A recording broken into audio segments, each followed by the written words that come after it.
So the question starts with a compound subject, cost cutting and restructuring has allowed. The underlying portion starts with has allowed. So we know that it cannot be has allowed because you have two nouns here, and two nouns is obviously a plural subject.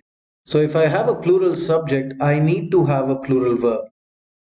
A quick vertical scan through the beginning of the answer choices reveals this vertical split between the has and have.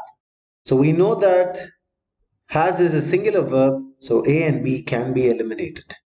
Now we need to look for another point of attack in C, D, and E.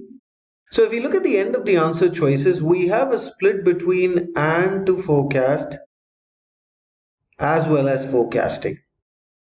Now and as well as are usually trigger for the concept of parallelism. Now what is this connecting parallelly? So we can see that there is a to forecast here and a forecasting here.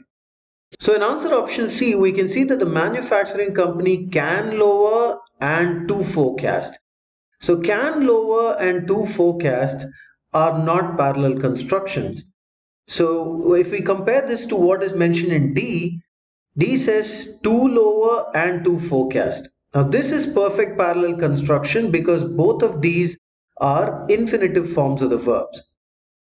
To plus verb forms.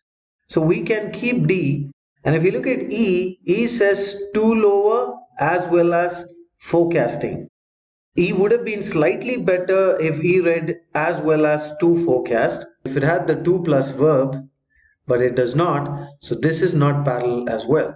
So we can eliminate C and E, leaving us with the right answer choice, D for delta.